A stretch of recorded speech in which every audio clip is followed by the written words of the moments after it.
take a minute, was a close call.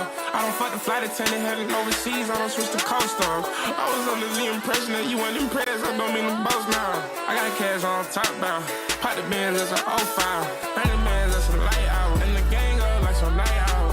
Shawty know it, she's top 5, she eat steak and she fly private. I'm trying to show all my love, it's getting tough, I'm switching my time zone. I give a fuck who you know, you watching your tone, you speak to the boss now. One question, if the world was ending now, would you hold my hand? If I chose to show you off, would you fuck my friend? Girl, these hoes be doing me wrong, I don't want it again. Still on tired of the back on folks, like where do we stand? I put Valencia on you, put shit on the plane out the frame. I got to Mississippi and you here with me, yeah, I make it happen just like that. We was in New York, you was mad at me, and you left out and got a cab. I just let it all work out, yeah, I can't even trip, I gotta relate. I just let it all work out, yeah, put the whole team on my fucking back. This shit hurt me more than you know, gotta let it go, put you in the past. And my brother know the sip of false cells, never close, punch, stay scratched. Now I'm geek, so it's fuck a hoe, I can't even count, can't stay stressed. Woo, woo, woo, woo, woo, woo, woo. Had to take a minute, was a close call. I don't fuck the flight attendant, heading overseas, I don't switch the coast on. I was under the impression that you weren't impressed, I don't mean to boast now. I got cash on top now. Pop the Benz, that's an 05. Bring the man, that's a light hour. And the gang up like some night owl. Shawty know that she's top 5. She's an east thing and she fly powder. I can't cat you down. The Benz that drop like a 05. I give a fuck who you know. You watching your tone, you speak to the boss now. One question, if the world was ending now, would you hold my hand? One question, if I chose to show you off, would you fuck my friends? Girl, these hoes be doing me wrong, when it again? I've been close to losing my mind, I'm tryna stay in it. We took day trips out to London. Wasn't tripping about the money, girl, I got that in abundance. I was just tripping about your loyalty, cause you didn't show me nothing. Why these niggas poke the bed and go get scared and wanna run? Hold on. Trump lawyer bitch, you need to spin this bitch back.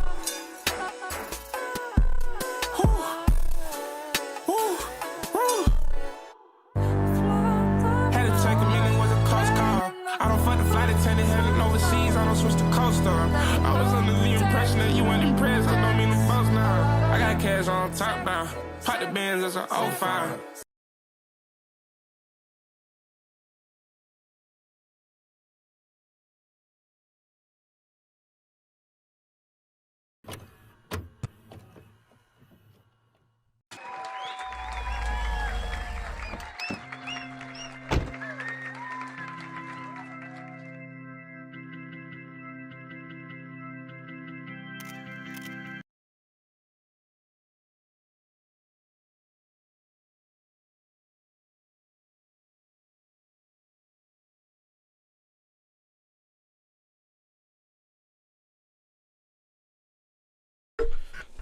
Chat.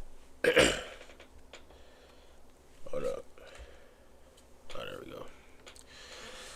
Let me light this camera. Is it? Ooh, look at that focus, man. And it complements my skin too. I say this is nice. I did a good job. But I ain't gonna lie, I'm still a little sick, but the work gotta get done anyways. So don't worry. Just in case.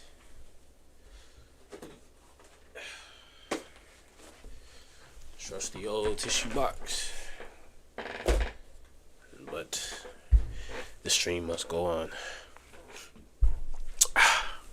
So yeah. I'm gonna thug it out. But there's a lot. There's a lot to watch today. Oh, tomorrow we got Song Wars. And yes, I'm going to be a judge. So yes, I will be in judge ready. Wait, hold on, this is sick talking. I will be judgmental ready and focused and all that. So, yeah, we can probably get started with. I know I just be reacting and stuff, but like I'm gonna start having more stuff planned out to do, like something creative. I don't know, I just be so busy with school and stuff, so like soon soon I'm gonna learn to get that down. But as hold on, let me see something.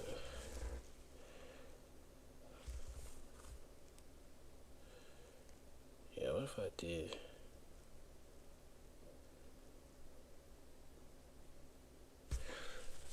Let me see something.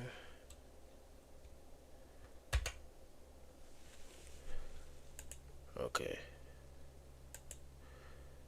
Let me go try to watch something real quick. I wanted to make this video for a good amount of time. You know, I didn't really know how to go. Okay, bet. So if I did page, let me see something. And then if I did that, yes, perfect. I've done it. Okay, so let me just, everybody say what's up, TikTok. I'm saying, but now it's time to get into it. I'm not gonna waste no time because I already started late again.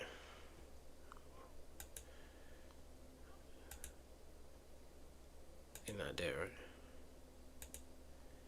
I hope they're not. Better not. Stop be heated. Alright. So, we get into the first video. We got Gen Z is numb to everything. And I ain't gonna lie, this is very true. Cause I don't know, like I think I was trying to make a video about it, saying like nothing like hits the same anymore. Like everything's the same. We're recycling the same things, you know, things like watching the Super Bowl or, you know, Christmas, like nothing hits the same. So yeah, he probably gonna mention something like that, or I don't know, but we gonna see. Let's see what he's talking about. I wanted to make this video for a good amount of time. You know, I didn't really know how to go about it.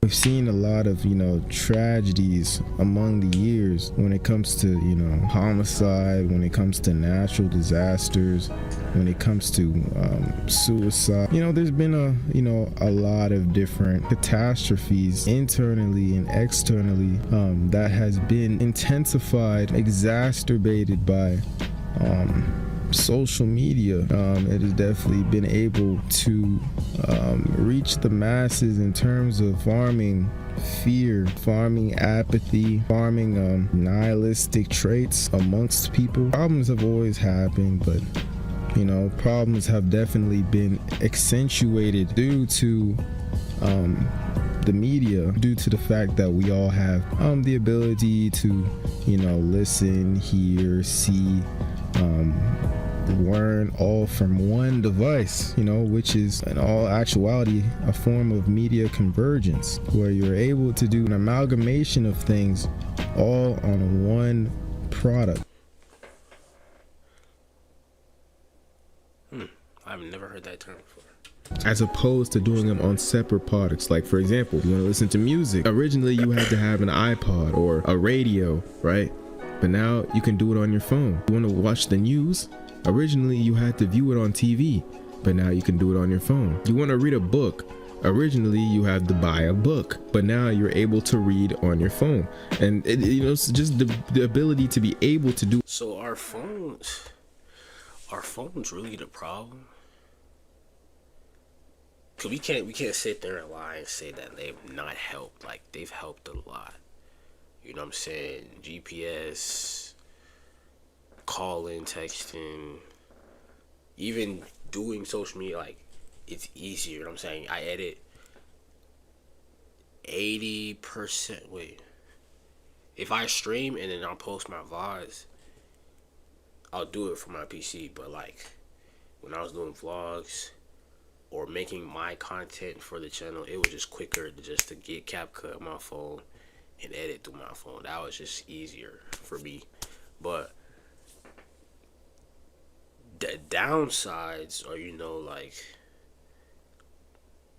You can really just use your phone when it comes to school and just get it out of the way, and you don't really learn nothing. Or you get glued to it, especially during COVID. I ain't gonna lie. I ain't talked to nobody for a year and a half straight. No outside interaction except my family, bro. And that too, it took me like another 3-4 months to get back into that social base. And I think COVID messed up a lot of people. Because now you're starting to see the after effects years later. So that's probably what he's talking about. All these things on one specific product allows for information to get passed swiftly and a lot quicker. It changes the way media is produced, shared, and consumed, which allows for information to be passed around at a very rapid pace, and which I feel is also a good thing, but with that has its downsides as well. And information being able to be passed around very quickly and swiftly and easily can lead to desensitization. We get a whole bunch of information passed on to us over and over and over in such a short time span that it can lead us to becoming numb. It has kind of monopolized the ability to witness such news or such tragedies going on. We have witnessed and absorbed so many things that's gone on the media, whether when it comes to this country, when it comes to America, when it comes to countries around the world, that I feel like we just become numb. I feel like we've just become numb to things. You know, we don't really react on things that, you know, a normal human being that hasn't really seen as much should. Like, for example, there's a school shooting. Back in the day, they look at a school shooting and you think, wow, what the f is going on? Or holy shit. Start having these reactions. Now it's just normal. Like,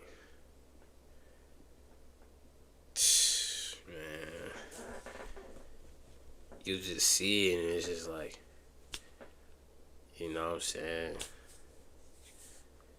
And it's sad that's the way it is. Like, nah, that's just something normal that we, school shooting. You know what I'm saying? That's just how it is. It's really messed up how that's like that. Cause you look out, you know, Columbine, the Sandy Creek, you know what I'm saying? All that. But nowadays, mass shooting this, mass shooting that, kids young, this, that, nah, bro, I don't know. It's crazy. Actions that are, you know, quite normal, you know? It's intrinsically a good sign within a human to be able to express such emotion. But nowadays, when there's such a tragedy happening, we just see it as, damn, another one, damn, another school shooting, why are we not surprised? For example, the killing of, you know, Charlie Kirk. A lot of people were reactionary to his death in different ways. You've had some people that were sad, they were grieving, and then you have other people that just didn't give a fuck. In a way where it's like, you know, they have their own problems. And that was like a two-sided conversation. Because it was the people trying to make it a point of the fact that a man just got killed. And then the other side of the fact that people were making it a point, he got killed because of what he was saying. That's where the division comes from. It's not, yeah. I explain that one. They can't be bothered to give a fuck about a person they don't know, right? But there's also other people that didn't give a fuck in a sense where they would make fun of him and make memes out of it. And although I will admit some of those memes were funny, it's kind of crazy how we've been able to take tragedies, serious tragedies that is, and turn it into something that has humor when a nigga died. It's not. I'm not saying that people that do it are scum, right? Because at the end of the day, it's like he was a very controversial person, but it's like human nature to, you know, take a person that and just memify him is. It's like the Soldier Boy meme. It's not funny, but it is, and that's just due to niggas not caring no more, to being desensitized from the media. Even with the guy, do you guys remember the guy that gooned in his whip and went on to fucking self, we look at that and we just start dying of laughter because of,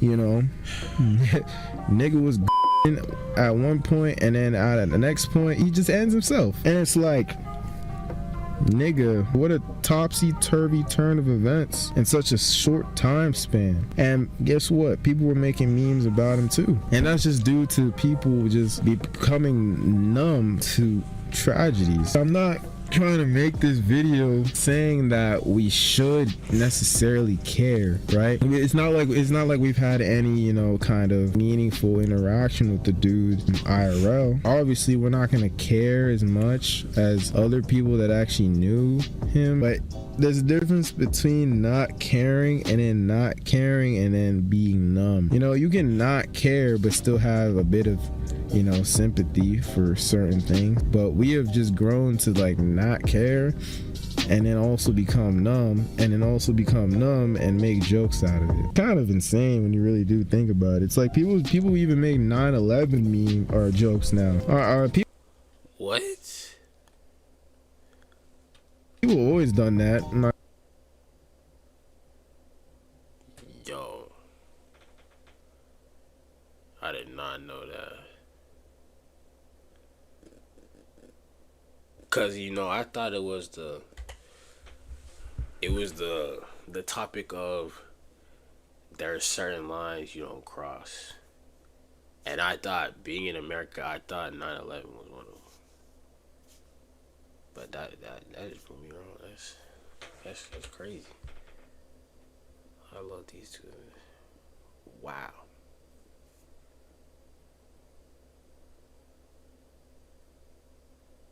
Wow, I'm just seeing it for the first time. I didn't know. I thought 9/11 was a forbidden joke, like, at all. You know what I'm saying? Trump is like, you know what I'm saying? Kirk, all that. But I thought this was like everything you can joke about, but this. Damn, people just don't care no more. Damn. A lot of people have always done that. I feel like they did that in TV shows too, but it's like, nigga, it's another tragedy that occurred. People, you know, were deceased. Guarantee you that the reactions that we had in 2001 amongst people that were around the ages of, you know, maybe 17 to 23 wouldn't have had the same reaction we would have had now if we were to go to the past and relive that moment.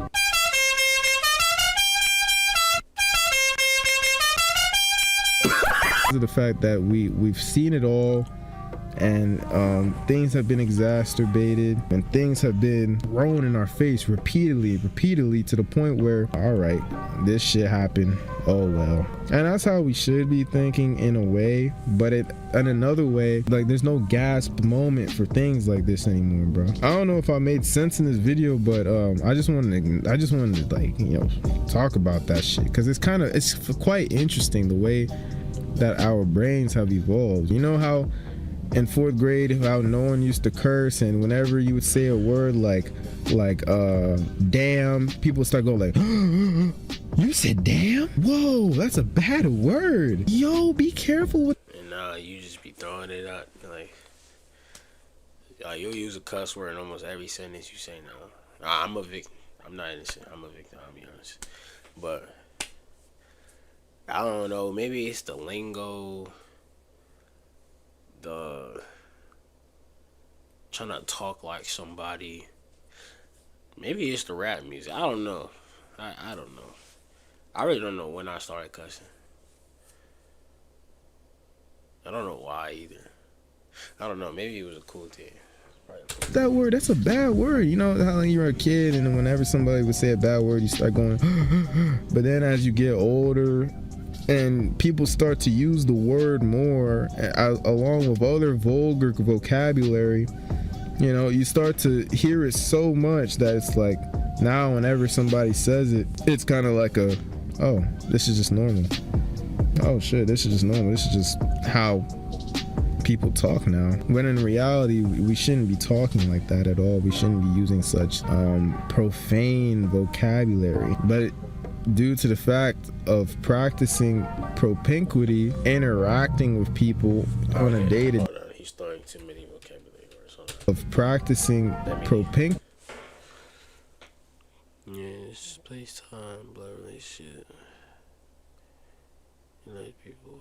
Oh, you are who you are around, basically. Interacting with people on a day-to-day and getting older and getting more mature, you tend to not really care about things like that anymore. And that's just an example, but you kind of get my point. Kids used to start tweaking out when you would even say 1/10 of a curse word. Now you say the whole curse word in front of your peers at work, job interviews. You even got the employers cursing at you using vulgar language, and we just take it as, oh shit, that's normal. This shit's just normal because we've just been so accustomed to hearing about it or hearing it over and over and over again. It's kind of the same thing with just being numb to everything when it comes to tragedies, when it comes to things that things that happen or people that have been deceased through things. It's like, I just feel like we shouldn't be like that.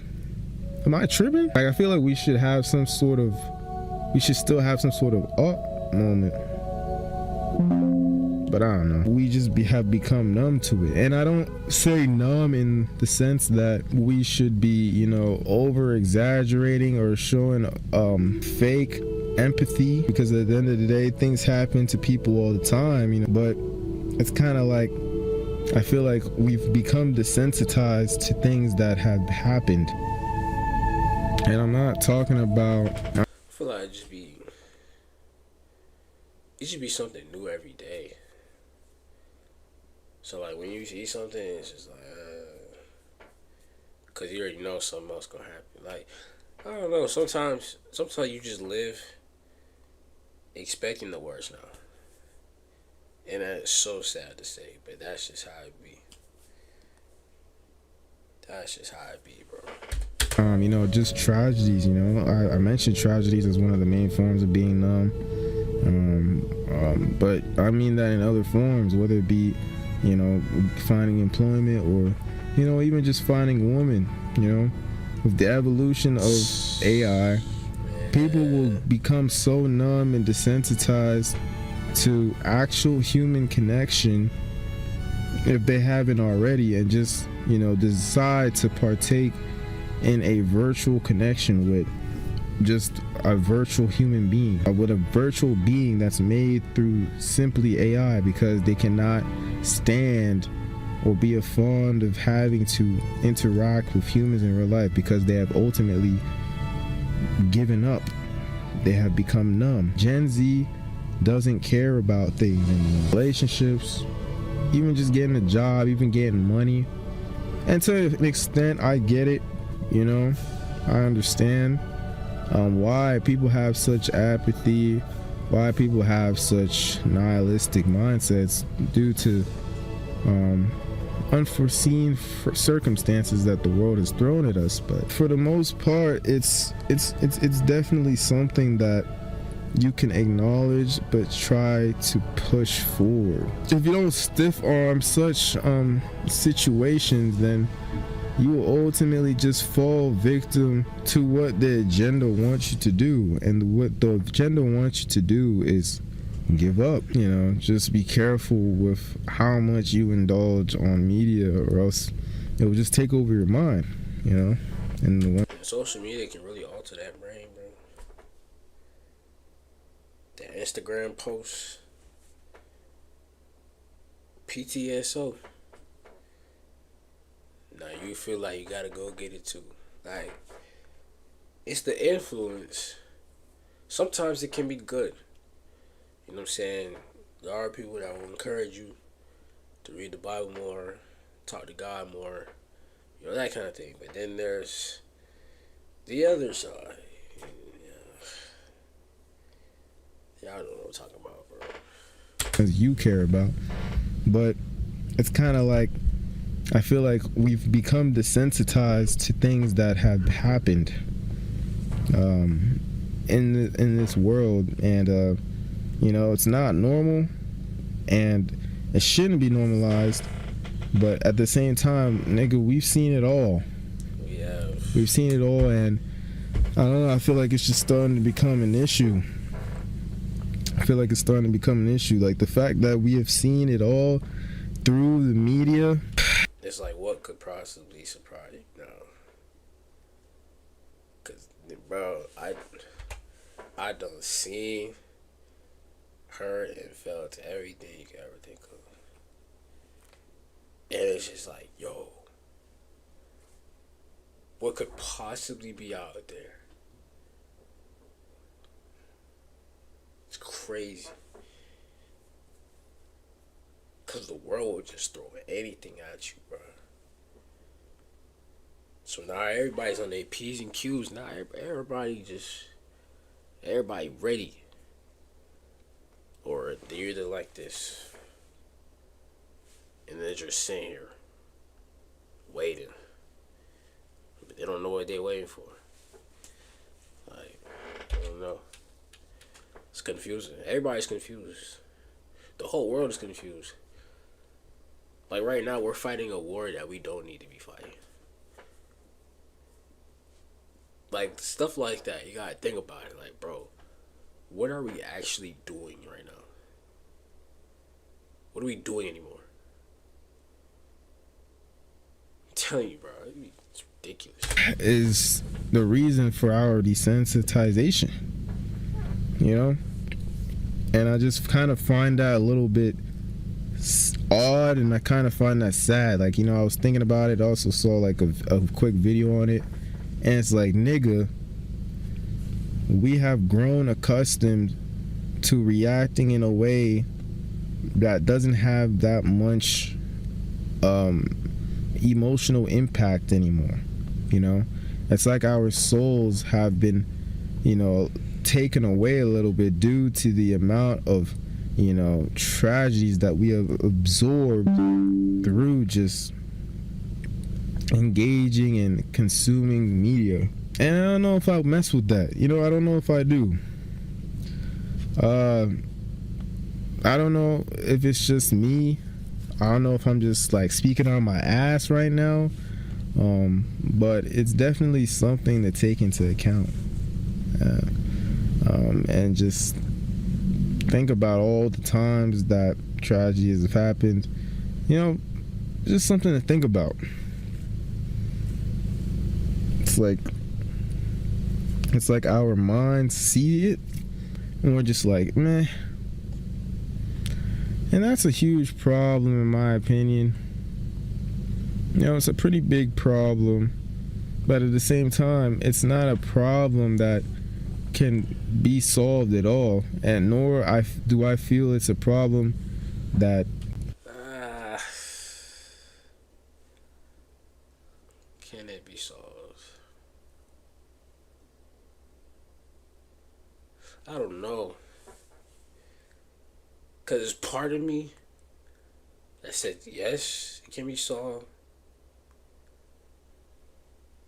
and then the other part of me is just like, yo, we too deep, man. Like, the world has sunk so low. Like, I don't know. We've raised the bar. You know, technology, AI, all that stuff. Like, everything materialistic wise, we've elevated. But internally, there's more suicidal people, more depressed people, more people with anxiety. We have sunk so low as people. It's like, how do we even come back from that? Cause I ain't gonna lie, you really think about it, bro, everybody's depressed. Some will show it, some won't. Everybody else just come and go. And nobody cares to ask, yo, how are you? Nobody cares anymore. Because at a point in time, people cared too much. Or it got to the point that it was just too much to care anymore. Nobody has that time. Or nobody wants to make that time. Everybody wants to be secluded by themselves. Like, social interactions, bro. Even I look at some of my friends right now, you can just tell sometimes when you know this friendship here is not gonna last long. And it be like, bro, so what were we doing this whole time? We weren't friends, we were just talking buddies. Things like that, bro. You just gotta think about it. Gotta really sit down and be like, how much does something really mean to somebody anymore? It seems like nobody cares. Should be solved. That makes sense, because at the end of the day, industrialization will continue to occur. And through industrialization, we will see things evolve over time and become more and more reliable for daily tasks or daily needs, especially with the embedment of AI. I already said this, I'm gonna say it again. All them jobs that are there right now, half of them are going to get taken by AI. I swear. It's going to get took. The consultants, the artists, bruh, they're gonna get took. Graphic design, it's gonna get took. All you gotta do now is go on ChatGPT. Yo, make me this, bruh. What? So all that college, I'd be like, bro, my job could get taken even if I do all this work. I don't know. And I ain't lying. AI has, not just, changed the lives of many people empirically, but it's definitely changed the lives of people when it comes to, certain philosophies and how the world works.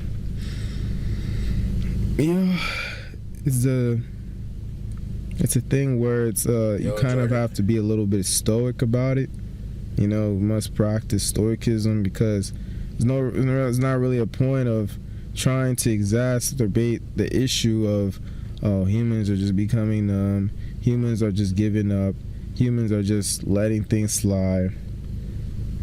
It's there's not really like a point of trying to say. It's more about, just protecting yourself and protecting the people that you love, and just not indulging in such as much as you can, obviously. But at the end of the day, it's not going to stop technology, media convergence from happening. It's been happening since the 2010s and has been evolving, through people connecting with other people, people forming communities, and people being able to kind of transcend into the world of evolution when it comes to technology, when it comes to just any sort of invention. And with that, it's gonna have its problems. It's gonna have its ups and downs. It's just that the side effect, the byproduct of that would be humans will become more numb. Thank you guys so much for watching this very Appreciate that, buddy. Appreciate that.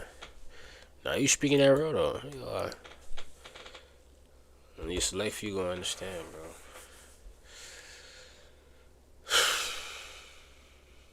This world is cooked. We could save it though, but it's just like, who? Are you gonna do it? I don't know. But yeah. Let's see. Next video we got.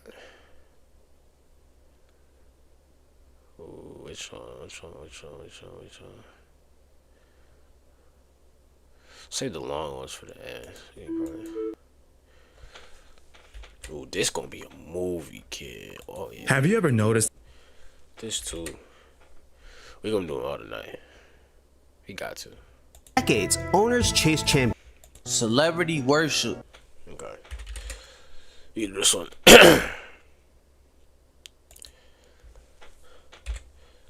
Alright, title this is called Celebrity Worship is a Mental Illness. Celebrity worship.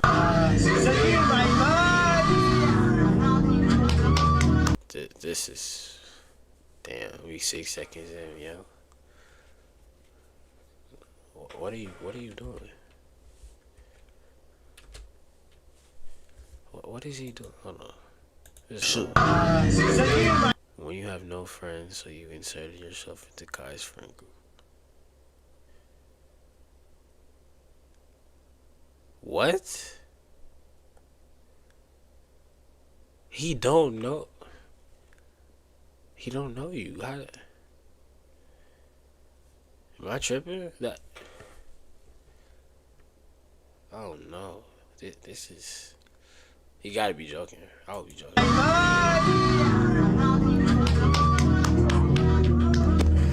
It's getting out of control, man. The internet recently went berserk about a streamer's breakup that had nothing to do with them. This is a symptom of a larger issue that has been growing for decades. People are no longer just watching celebrities. They are letting their fascination with them become consuming. You love me? Tell me how much you love me.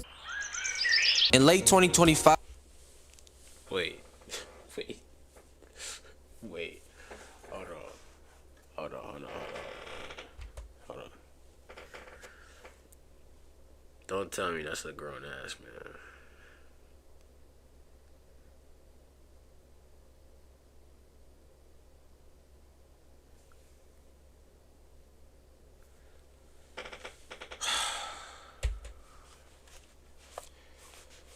Pitiful. That's all I got to say. Kai Cenat announced on Twitter that he was single, and all the parasocial people went nuts. JJ, what the fuck? Kai Cenat, what the fuck? Young boy, what the hell? This is not an isolated incident. It's a reoccurring pattern. You got parasocial people talking about Lotto, her pregnancy to a married man, and just recently a man rushed the stage during a panel to propose to Keke Palmer. Sorry, go. Nah, this was actually crazy. Cause what did he think the outcome of this was going to be? Like, bro, people don't think anymore. I don't understand. People don't. Why am I getting mad? Hold on, let me calm down. Let me sit down. What?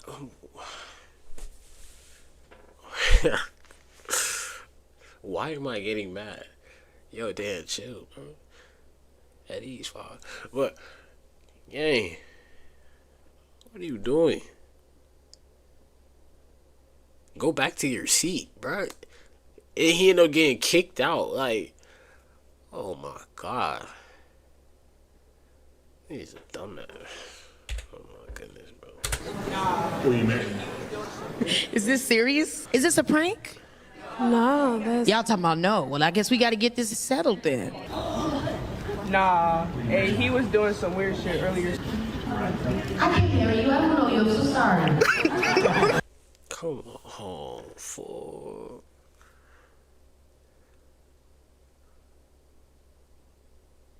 Oh my god. Sorry, sir. Is this a prank? No. He on some weird. You're gonna be known for this the rest of your life. What are we doing? Yeah, it's like that, man. No, okay.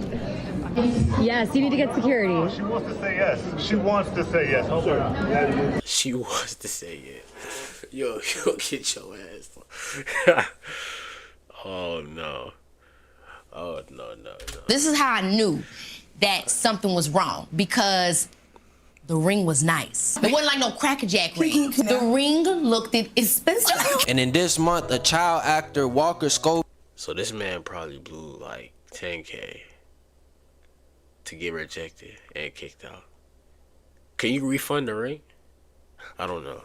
Bill had to cancel his prom plans after obsessive fans sent death threats to his female classmate. These parasocial people reportedly threatened to show up with weapons because the girl might be associated with him. This behavior goes beyond simple fandom. The line between admiration and intrusion has blurred. For decades though, society has been fascinated by the famous, but the nature of this fascination has become more intense and personal. People have moved on from reading about stars and magazines to feeling personally invested in their lives with damaging consequences for everyone involved. A parasocial relationship is the illusion of a friendship, a one-sided connection where you feel you know a media figure even though they don't know you exist. People feel their successes and failures and get defensive when they are criticized. And this phenomenon isn't new. Audiences have formed these bonds with movie stars since the 1950s. However, social media has amplified this psychological tendency. People's brains are wired to focus on high-status individuals, and today it's the person with millions of followers. Celebrities share their daily routines, private thoughts, and heartbreaks. This new social media constant access has contributed to a rise in celebrity worship. It all exists on a spectrum. On one end is casual interest, which can be healthy, offering a... And then y'all remember when everybody thought they was Chief Keef? I was one of them, not gonna lie. But that was like 5 years after that. No. What year was I in? 6th grade? 7th grade? Yeah. But then I had to... Now I understand, like, yo. At one point, that was like a whole... Almost like a cult. Like, everybody just... Well, and no, like... Everybody thought... Oh, man. Now, having influence could be a gift and a curse. Because you might create some hooligans. Or you might create some well-rounded people. So...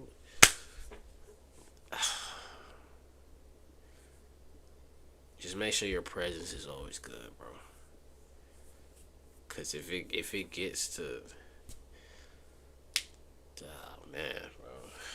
sense of community or inspiration. On the other end is celebrity worship syndrome, where fascination becomes a behavioral addiction and the potential for harm increases. What about the person on the other side of the screen? Andre 3000 once said that being a celebrity is one of the most inhumane things you can do to a person. People often treat famous people not as humans, but as public property, placing them on a pedestal that is also a prison. Michael Jackson is a tragic case study. He was elevated to an almost messianic status by his fans, but this deification came at an immense cost. From childhood, he was under intense pressure to perform. As his fame grew, so did the scrutiny of his every move, his appearance, and his private life. The world felt like it owned him, and this pressure contributed to his tragic end. The worship that made him a global icon also played a role in his destruction, and today that pressure is amplified. Every smartphone is a camera, and any misstep can become a scandal. The same parasocial bond that makes a fan feel close can also fuel a sense of entitlement that leads to harassment and stalking. The solution isn't to stop being a fan. Fandom can be a positive force, creating community and belonging. Celebrities can be role models who inspire other people. The goal isn't to eliminate admiration.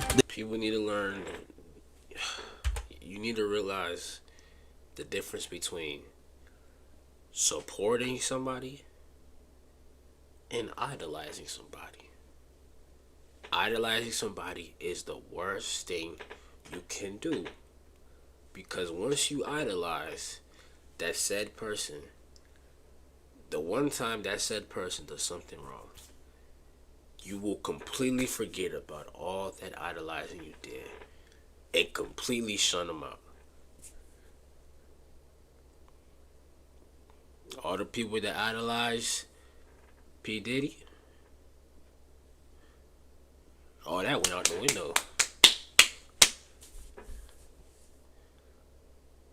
The David dude, everybody that was on TikTok playing this song, oh, I never listened to Romantic Homicide a day in my life. It's gone. But it would never be like that if you didn't idolize. You can support anybody. Everybody needs support. It's a good thing, but when it gets deep to like you think you are that you are living that person's life, oh, that's when you're completely out of there. I'm sorry. The key is to cultivate critical awareness, recognizing a parasocial connection for what it is, a one-sided bond with a persona, not a person. Celebrity worship. Man, telling you, boy, everybody's got to chill, cause I don't know, bro. I don't know. But yeah.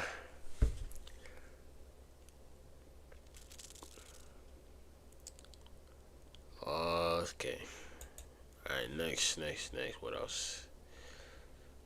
Where should we go next? Ooh, 30 minutes? We can do this. We've got this in the bag. We can do this. Alright, the connection between fame and predatory behavior. Have you ever noticed how some of the most famous people in the world also seem to be some of the worst? Not just a typical, oh, I'm on TV, so I'm gonna be an asshole type of energy, but also people who are outright predators. I think it's easier for us to believe that talent and notoriety are enough to define a person's character, that their greatness determines morality, and that their brilliance in one area is enough to overshadow all the flaws surrounding their persona. But if you look at the evidence, it'll suggest the opposite. Not always, but often enough for us to ask ourselves, what causes famous people to engage in exploitation? And is there a pattern that can help us better understand the connection between fame and predatory behavior? Stand clear of the closing doors, please. I want to make something clear that should be obvious, but in case it isn't already, not all celebrities have sociopathic tendencies. And yes, the media does sensationalize negative stories about celebrities, often in a bad faith attempt to spark the next wave of moral panic. Has rap music... That's basically what TMZ is. They're literally the head front of all the paparazzi that be trying to bash every celebrity. Because they'll be ready to put out them documentaries or go do them interviews and you know, create this whole story. Have it plastered out for everybody to see, bro. That's how it go. Cause more harm to the black community than racism. Does playing Grand Theft Auto make people more violent? That kind of bullshit. It's easier for them to oversimplify complex situations and spin them into something that'll generate more attention and subsequently more money. Especially just imagine what Michael Jackson went through, bro. Cause I gotta see that movie. I gotta see that movie. And you know, maybe that might not be the full story about everything, cause the man's not here to tell his own story, but just, king of the world, bro.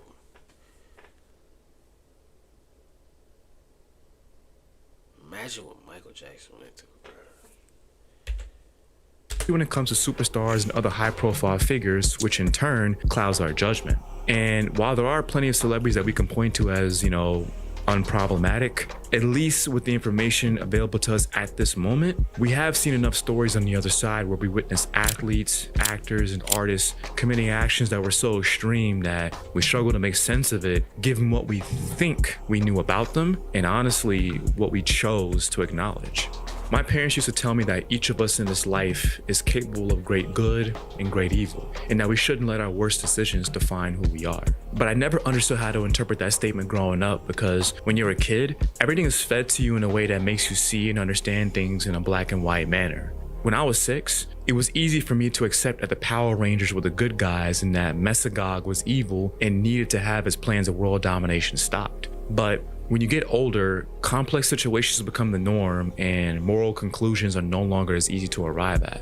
I remember when the R. Kelly controversy was first happening and feeling confused whenever I saw so many adults still dancing the step in the name of love at every barbecue, wedding, and baby shower. And with me being the precocious little kid that I was, I felt compelled to ask them, hey, why is it okay to still listen to R. Kelly when y'all know he's a pedophile? I knew about stranger danger and the idea that adults aren't supposed to touch a kid's private parts, and that if it did happen, it wasn't something to joke about. But the responses that I'd get would consist of defensiveness and just blatant excuses being made. But what was more confusing to me was that they themselves would make pedo jokes about R. Kelly while in the same breath telling me to mind my own business whenever I would try to confront them.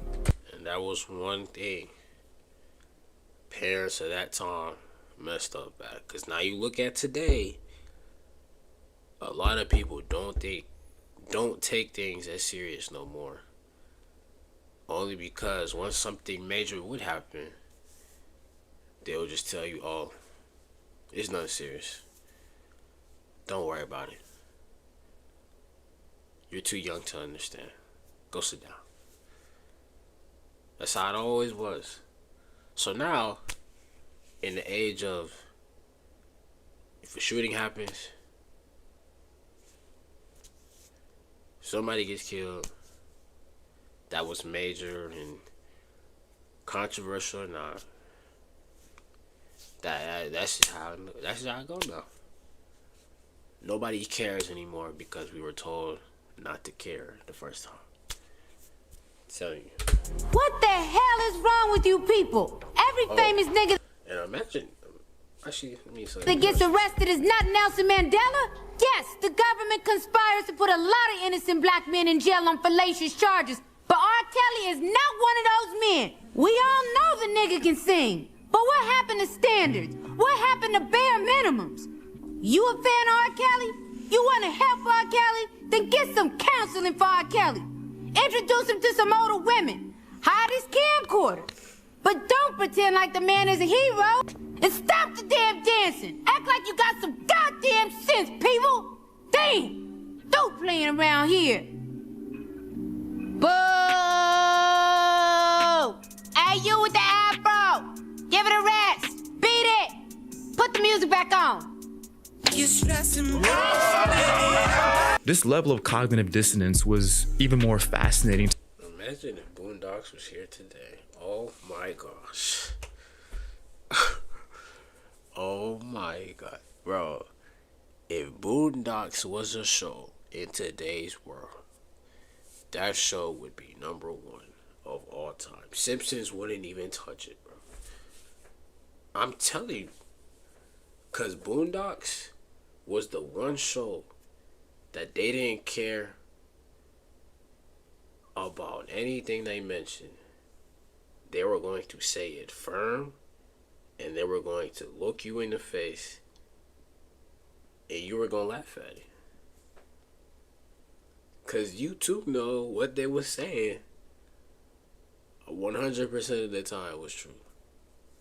Because they would take real life events and make it funny. A cartoon Comedy Central, except the comedy was actually about real life. Simpsons wouldn't even touch it, bro. Imagine all the episodes they could make about today, bro. Trump trying to go to war. What else? Like social media, bro. And it would be funny too. Like, that's the thing. There's so many things you could laugh about in today's world because, like, everybody just dumb, bro.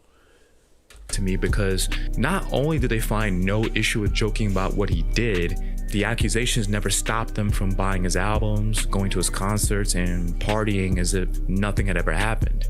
But as I got older, I found myself empathizing with their reasoning and actions after becoming a fan of XXXTentacion. Yeah, that's... Ironically, my first impression of X was pretty bad. I thought he was just another one of them SoundCloud screamo rappers making some bullshit music that did nothing but hurt my ears. Still, I eventually came around to liking his music after giving it another try and ending up in a YouTube wormhole filled with the rest of his material. I changed my mind about him as soon as I heard "You're Thinking Too Much, Stop It," which is a crazy title now in hindsight, and officially joined the bandwagon by the time I heard Vice City. And it was from that point on that I truly believed that he'd be the next superstar of this generation. He had the musical versatility, a unique look, a cult-like following, and above all else, the it factor. But if you were an X fan at this time, then you also knew about his relationship with his girlfriend Geneva and the graphic accusations of domestic violence against him, along with his alleged confessions to numerous other crimes that paint the picture of an artist who was as talented as he was sadistic. I put my source of happiness in another person, which was a mistake initially, right? But she fell through on every occasion until now. Until I started her up, bro. I started her up because she made one mistake, and from there, the whole cycle went down. Now she's scared. That girl is scared for her life, which I understand. I'm on New Times for stabbing. How many people they put in the news? They said 3, it was 8. Deerfield. She know that. She did. No tears on my face, no me. I swore I was going to jail. She know. She's scared. She makes me kill her. And when X died, I felt a myriad of different conflicting emotions. How could I feel bad for the death of someone who admitted to torturing his girlfriend and stabbing 8 people? You might think it's just because I was a fan of his music, but it was deeper than that. You see, I had unknowingly developed an emotional attachment to his music and his personal story. And because that was crazy. I remember the day he died too. As we about to enter the bus, yo, I'm in 4th grade. We about to enter the bus. Yo, X just died. You're like, what? He just dropped a good song last month. Yeah, he said he got shot in the car. But as kids, we looking at this man like he are Michael Jackson. I'm not gonna lie. Cause X was actually touching a lot of people with his music. So we didn't know until we got older about who the man really was, and it's like, it puts a bad taste in your mouth, because it's like, now you just gotta say, we love the man for the music, not who he was. And I think that's how a lot of people think about Kanye too. They like Kanye for the music, but they don't like Kanye the person. It's just that Kanye don't care. And I don't think X did either. So I don't know, bro. It's crazy when you really sit down and think about it. It's like you can break it down. That fame does something, bro. Because of this, I tried rationalizing my conflicting feelings by pointing to different forms of trauma that he had experienced growing up as the reasoning for why he would always choose violence as his way of dealing with his issues, but all it was were excuses. I made excuses to avoid being a hypocrite and compromising my morals, but this still happened despite the obvious contradiction of ignoring an artist's personal actions and letting emotional attachment and investment make you want to look the other way. And this isn't so different from what I once judged others for doing, using the same kind of reasoning, which is what ultimately gave me a better understanding of why the older heads in my life didn't want to condemn R. Kelly, even though they knew what he was doing was wrong. You see, we often have memories and emotions attached to the music we listen to, and they can help us live in a part of the past that we look back on with great fondness. And when we become emotionally attached to certain artists and their catalog, it can be difficult to reconcile their personal actions with our own moral compass. This is where the notion of separating art from the artist becomes a means of compromising for a lot of people, something I've previously discussed in more detail. But for me to hold X in such high regard, even as I acknowledge and criticize what he did, I had to ask myself, am I really any better in my thought process? The reality is that our brains naturally simplify complex information and quickly categorize people, environments, and other matters as good or bad and safe or dangerous. However, this same tendency to oversimplify situations and people causes problems and leads to cognitive biases in our everyday lives, making moral reconciliations more daunting over time. And there are 3 factors I can point to that'll help us have a better understanding of the connection between fame and predatory behavior, not as a rule, but as a pattern.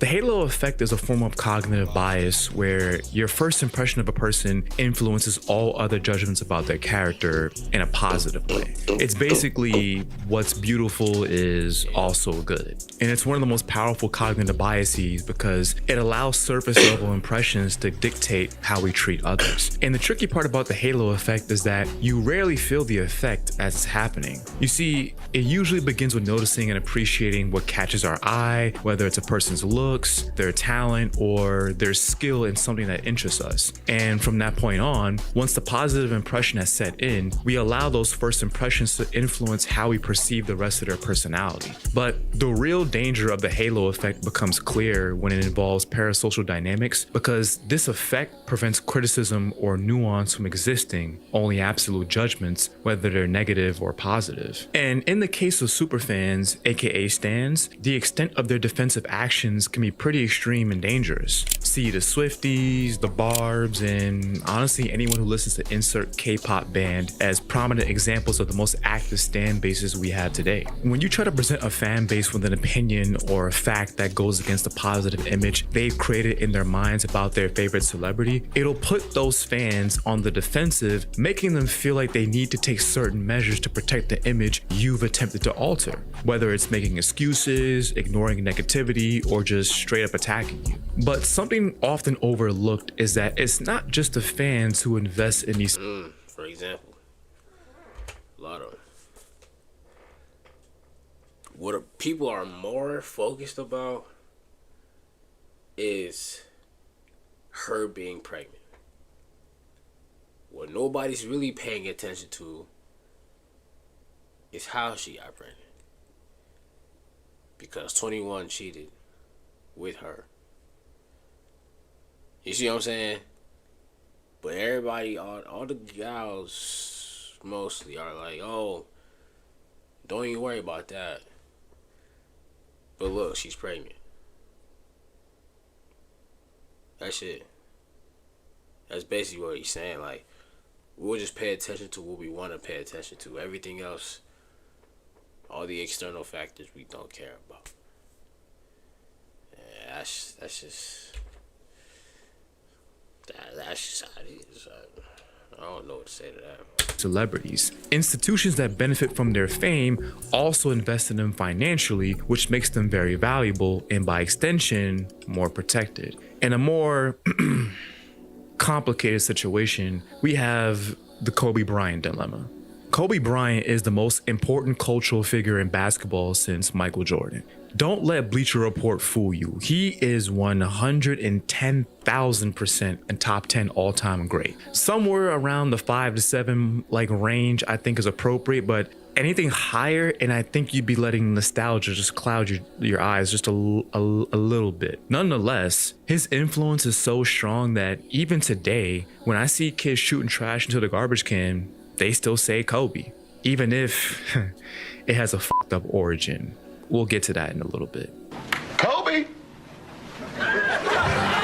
The most impactful part about Kobe's legacy has to be the Mamba mentality. Say you swear to God.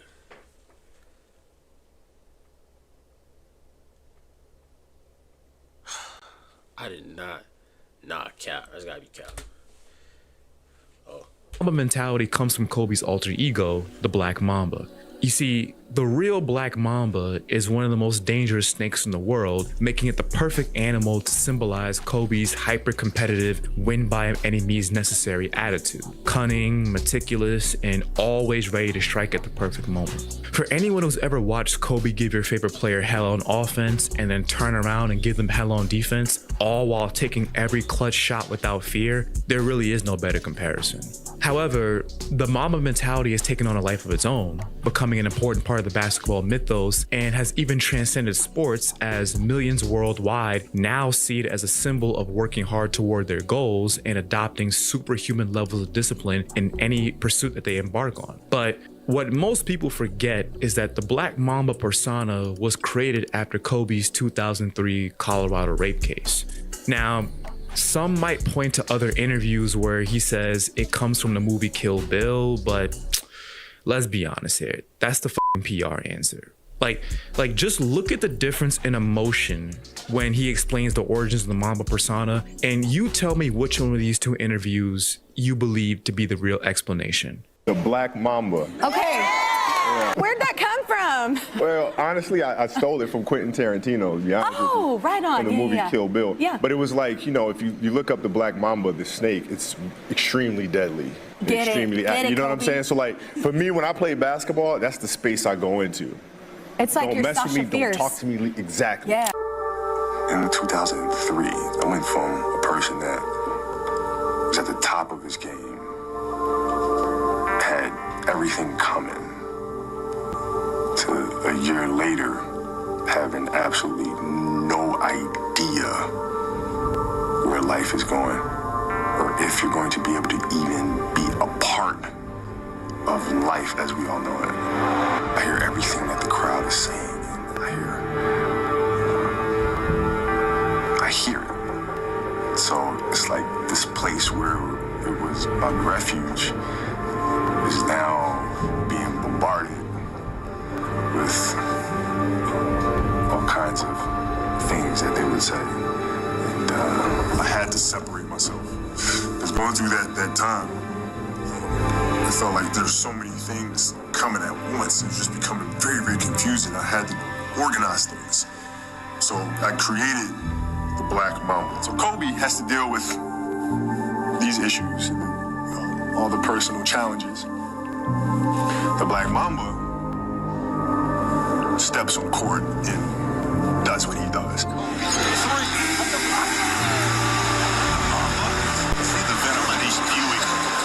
And it was just, fuck everyone. I'm destroying everybody I step on the court. I had all this pent up frustration I needed to let out.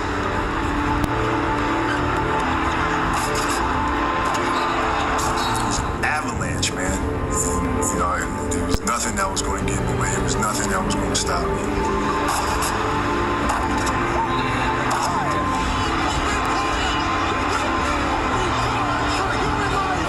Battle that's going on within me that I'm carrying with me to this competition. So it's not about you. It's not about anybody else. You're not making me go. I'm driving this thing, man, and you just so happen to be a person that's in a way that may get demolished in the process. Regardless of which explanation you adhere to, it's clear that for Kobe, nah, I did not know that was the origin of the story.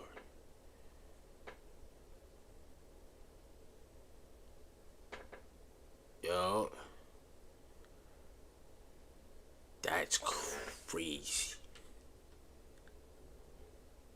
the Black Mamba was created to cope with the public backlash. He was already having issues on the court, trying to coexist with Shaq over who would be the Lakers' centerpiece, and now his personal life was under intense scrutiny that could even threaten his freedom. But when Nike saw the Black Mamba, they capitalized on this self-adopted alter ego as a great marketing tactic to clean up his public image.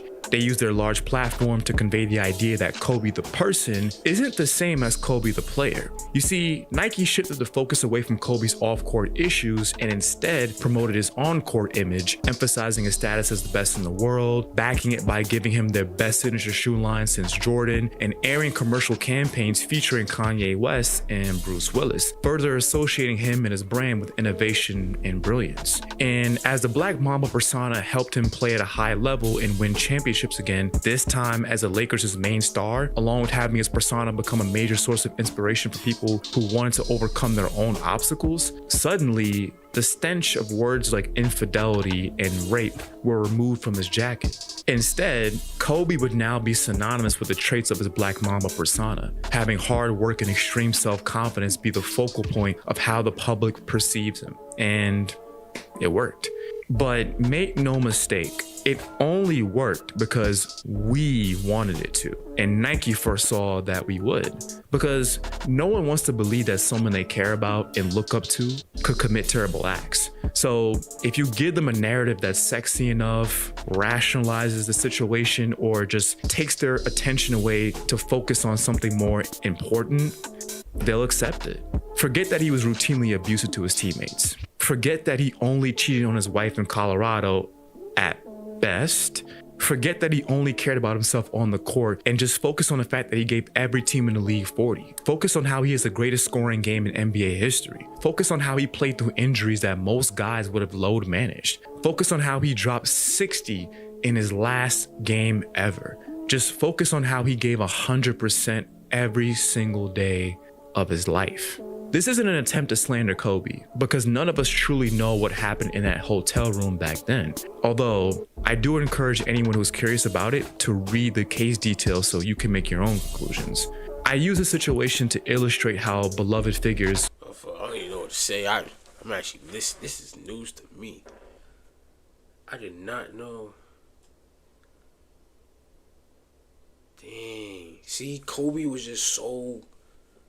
Feel me? The idolization.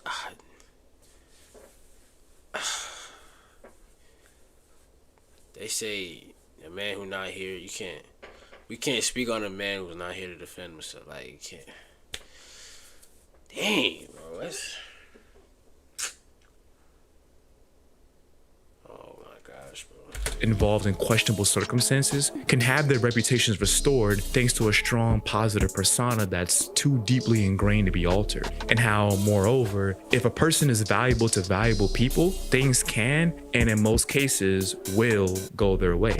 This is the halo effect in peak form. Not just stands ignoring a situation or making excuses altogether. In this case, the institutions used their power and influence to give the public something else to focus on because they stood to gain millions, if not billions, from it. In a world ruled by the halo effect, skeptics are treated like blasphemers, and even indifference becomes the equivalent of hate. And because we're social beings and have a built-in mechanism to trust and believe in things that not only look good, but also make us feel good, we're inherently vulnerable to this kind of manipulation to varying degrees. Some would say, you don't know these people, so you shouldn't look up to them in any way, shape, or form. But with celebrities and even influencers these days constantly in our faces, it's hard to say that you've never admired any of these figures or connected emotionally with their story at some point in your life. And the reality is that even if you don't find out their story at some Israeli tech company. Oh, with that what they threw on Curry, come on, bro. That was actually some BS. That didn't even make sense, bro. But oh, birds, racist hate cons, full of actors, you know, it's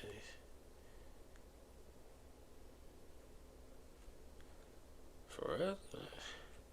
I'm just fine. This is all news to me, bro. Israeli security tech. What is Curry gonna do with that? Some of that don't even make point in your life. And the reality is that even if you don't find them to conceal her two black eyes.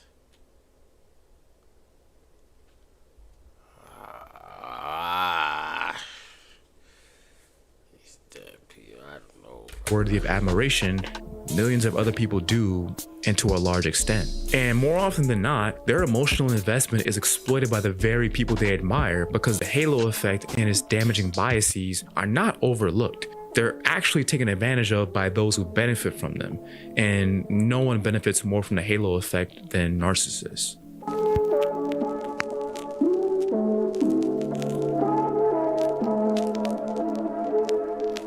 Narcissism is one of the most overused psychological terms within the current zeitgeist, becoming the de facto word to describe self-centered behavior, which isn't entirely wrong. It's just an oversimplification of what narcissism fully entails. You see, self-centered behavior is usually temporary and situation dependent.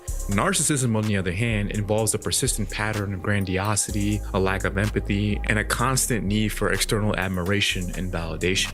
Moreover, narcissism doesn't mean self-love. It's actually more in line with being in love with an idealized, larger-than-life image of yourself to avoid deeper feelings of insecurity. But turning delusions of grandeur into reality to hide deep-seated insecurity is, in itself, a burden that requires a lot of effort. But that's the life of a narcissist. They're always seeking ways to justify how special they are to the world so that you don't get too close to them and see how empty they are on the inside, and how their real fear is that they're nothing at all. This is where the narcissist's toxic attitudes and behaviors will reveal their true level of danger. This need to feel special will manifest through narcissists building their identities around success and whatever endeavor that becomes their outlet for satisfying their idea of superiority. In trying to showcase their greatness and make sure that their egos are fully satisfied, narcissists will do whatever it takes. They'll lie, they'll bully, smile, play the victim, hurt people, whatever it takes. And unfortunately, there are too many environments in this world in which a narcissist's strengths can make them shine. And that's because our society rewards extroversion and thrives on confidence and self-promotion. Traits that narcissists have in spades. That's a fucking hard word to say. I'm gonna have to say that shit for the rest of this section. Fuck me. The entertainment industry is a place that acts as a magnet for narcissists, drawing many of them in like a siren song because of the chance to attract millions of admirers worldwide and earn immense wealth, all while feeding their God complex continuously. According to a study conducted by USC researchers, they discovered that celebrities on average had significantly higher scores of narcissism than the general population. This was the result of administering the NPI test, a standardized test that measures narcissistic personality traits. Funnily enough, the celebrities with the highest scores were reality TV stars, compared to actors, artists, and comedians, which I guess should be no surprise to anyone who watched Love Island Season 7. No, you're a fucking bitch! This attached way of navigating I actually never watched that season. life, combined with the need for attention and power evident in those who exhibit these behaviors, helps us understand the connection between fame and predation. Because people often believe that it's the fame and acclaim that turns people into the monsters that we recognize, rather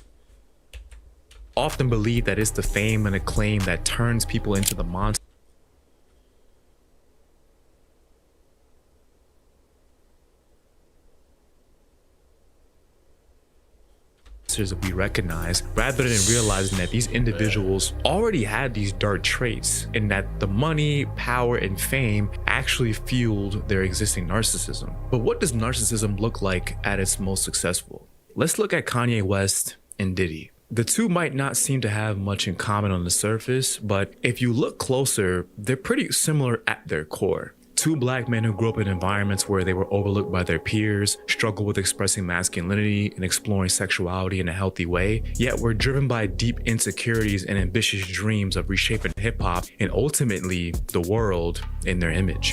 For Kanye, his need for special validation initially stemmed from wanting to be the greatest artist alive. And by the time his Dark Fantasy album came out, most critics and fans conceded to the notion that he had the greatest musical discography of his generation. For Diddy, his outlet was always wanting to be the center of attention despite lacking any semblance of traditional talent. However, it was through utilizing his only real skill of organization and promotion that he was able to bring this goal to fruition. He was able to gather talented individuals together under his supervision, curate their image, and calculatedly promote and exploit them for maximum profits while making sure to do all them goofy ass dances in their videos so that people won't forget that he is the real star. These two men, for all intents and purposes, had reached their initial makes a lot of sense too, cause okay.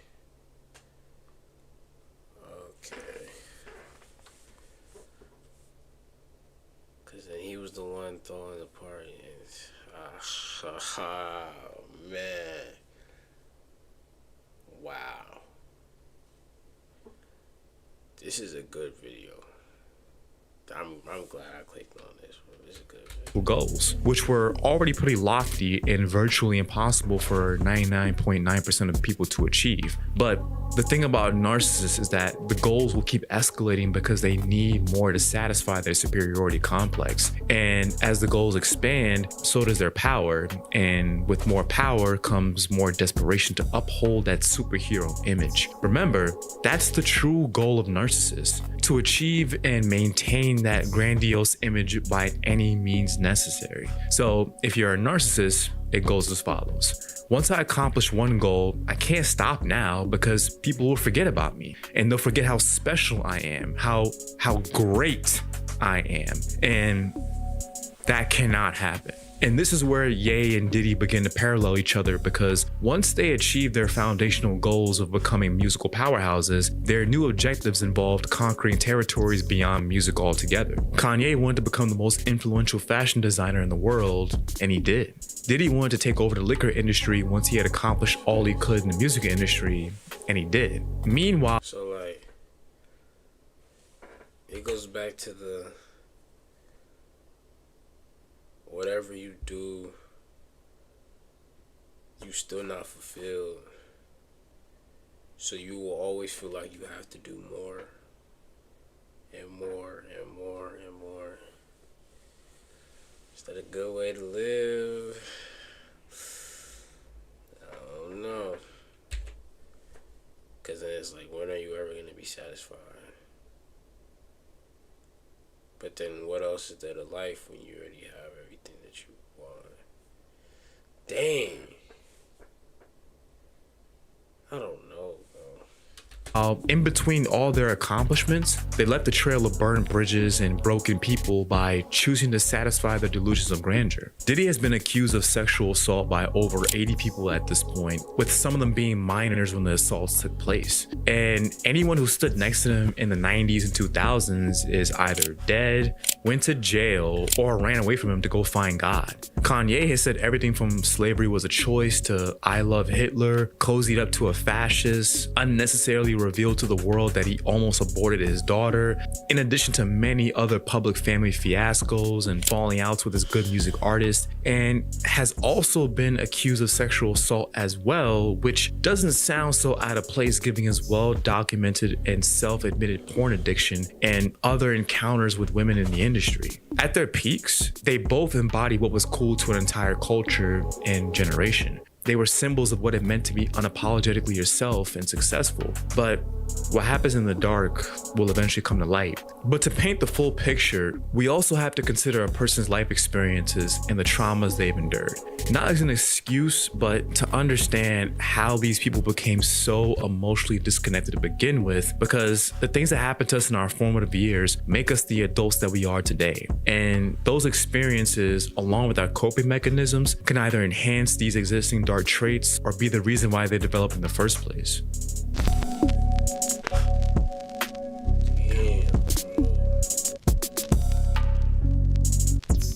Our childhood is the foundation for who we'll be once we go out into the world on our own. It's essentially one big class called Life 101, and it's the most difficult class to do well in because, unfortunately, we don't have the highest level of influence over whether we do well or not. It's heavily predicated on our parents, our environment, and how we respond to all of it, and how all of it responds to us. If we fall off our bike and get strawberries all over our arms and legs, our natural inclination is to seek comfort from our loved ones, from our parents. But if we're met with cold indifference or laughed at or even yelled at for not watching where we're going, as opposed to being comforted with hugs, kisses, and emotional validation of our pain, and that response becomes the default in how they react to the rest of your trials and tribulations, then the lesson has now made itself clear.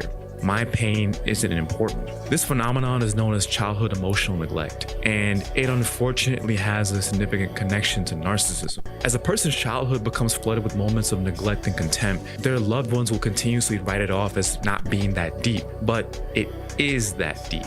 You see, from the child's perspective, the consistent mistreatment they experience from their parents isn't processed as being their parents' fault. It builds up, and then it'll be sometimes, bro,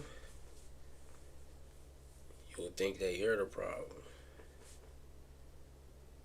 So you know what a lot of kids do nowadays? They just go quiet, bro. And now they just, feel me? Because it's like, you don't want to be the cause of whatever's going on. So you do your best to either try to solve the problem. A lot of kids become adults very young. Metaphorically speaking, like, you just learn a lot about the world at a young age, and then you just carry it on. I'm telling you. Man. It's crazy to think about it, bro. tend to internalize those feelings and conclude that it's their fault. If I was a good child and wasn't so reckless, so stupid, they would love me. But since I am so stupid, since I am so reckless, then of course they can never love me. And from this negative internalization, feelings of shame and insecurity are born. And the act of burying their feelings of inadequacy and propping themselves up is pushed to the forefront of their personalities, giving birth to a narcissist. People who typically experience pleasant childhoods filled with love and support from their parents rarely, if ever, develop dark personality traits. In contrast, children raised in environments with little to no empathy and affection in their early years develop distorted abilities to understand empathy and to express their emotions in a healthy way as adults. If we look back at R. Kelly in his childhood, we'll see how he himself was molested by family members when he was younger. If we look at Diddy, we'll note how he grew up in dysfunction and received severe beatings from his mother, and this trend can keep going even further with countless other examples. But this is not to say that if you experience abuse, then you'll automatically become an abusive person. Because for every celebrity that I can point to with a shitty childhood who did grow up to become an abuser, I can point to many others who overcame their circumstances and have become well-functioning members of society. You see, when we experience abuse, we can respond in one of two ways. We can either identify with our abuser's point of view and accept that the world is a fucked up place where you have to protect yourself at all times, or we can reject it and decide that we've experienced something bad that should have never happened to begin with. Abusers are born when they identify with their own abuser. They avoid seeing themselves as victims and instead adopt a pessimistic worldview in which anything outside of themselves is dangerous and threatening. So to protect themselves from further pain, they adopt their abuser's mindset, believing that if they become the person who dishes it out instead of receiving it, they can avoid becoming a victim again. There are thousands of men on those ships, good, honest, innocent men. They're just following orders. I've been at the mercy of men just following orders.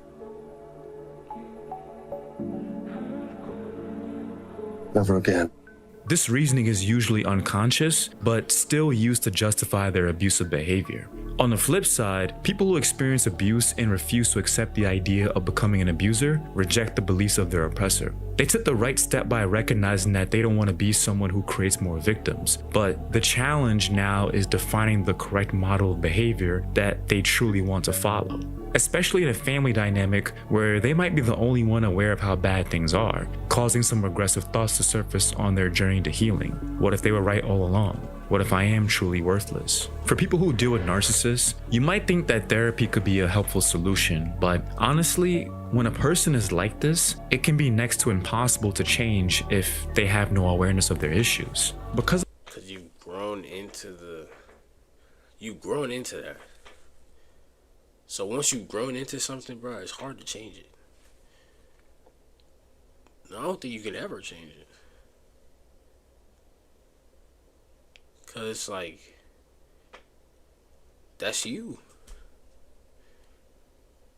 LeBron is LeBron. Curry is Curry. Trump is Trump. Like, can't change it, bro. They're them. They have grown into their own beings. And that's how I go. With the trauma and the years of negative coping, their brains have now been wired in a pathological way that is specific to narcissism. Their view of themselves and others is really twisted up, causing the world to reflect their inner feelings and diminishing their ability to understand and see other viewpoints. To avoid shame, they've conditioned their brains to defend against awareness, resulting in these feelings being either split off or projected onto others. And when these feelings surface, they're externalized, leading them to see negative traits as being imposed on them rather than coming from within. This viewpoint causes them to see themselves as victims, harmed and controlled by others that they feel they have to reject. They feel no shame and have convinced themselves that they're not ashamed. Their narcissistic shield serves as a defense mechanism, further warping reality to prevent them from experiencing overwhelming shame. And this ultimately creates a cycle where they avoid accountability. Because of all these things, narcissists struggle to establish genuine, loving relationships, only those based on manipulation. In their perfect world, they'd be in control of whatever they want. The goals, people. Damn, I might.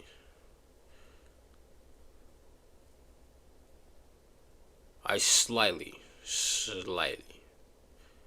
might be a narcissist. Just slightly, like 10%. Maybe 15%.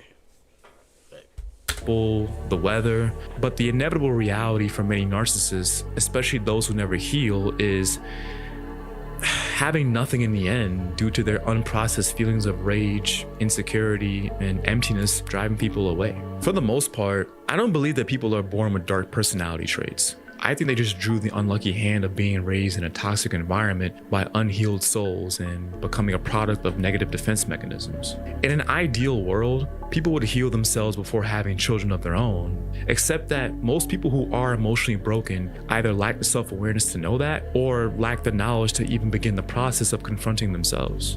Nonetheless, understanding why people do what they do is important because it helps us become better individuals by breaking the cycle ourselves. And more importantly, understanding how people develop dark personality traits helps us see that these aren't mythical monsters in the night. They're hurt people who hurt people.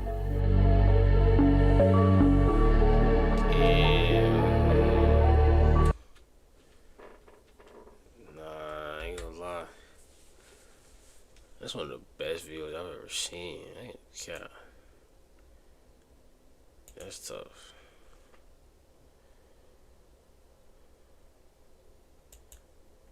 Tell you, man. Oh wait, no, it's still here.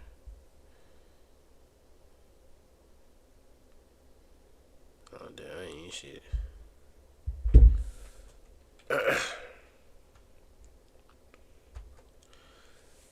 Yeah, bro. Well, Michael Beasley slave, bro. People judge you on the decisions you make, not on the choices you had. It's tough. It's tough. But yeah, man. I'm gonna lie, sick, tired. So I think we're gonna call that a stream. I think I did well. Ain't shaking all that, but we got back-to-back streams tomorrow morning, tomorrow evening, 5 p.m. Be here, be square. Cause we gonna be flowing music all night, man. Y'all boys gonna be ready to see it, bro. I'm gonna go get some rest. I'm actually gonna eat some food. I'm kind of hungry. But yeah, chat. Oh.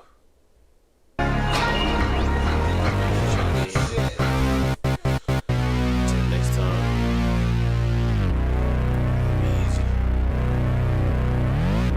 I'll catch y'all boys. Hopefully so.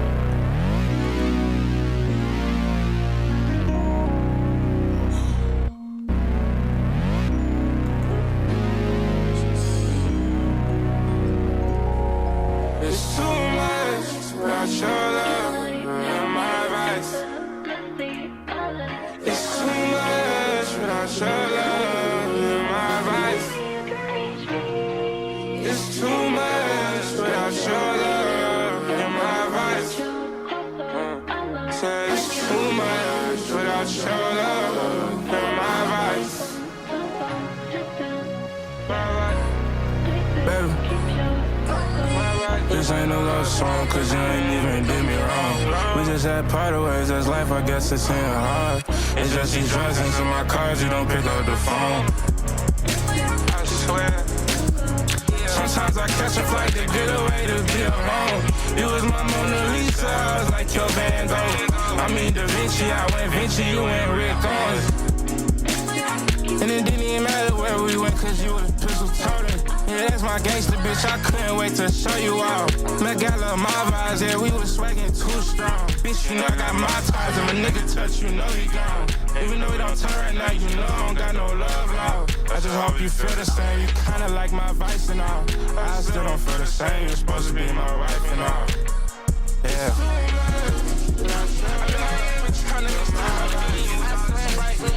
With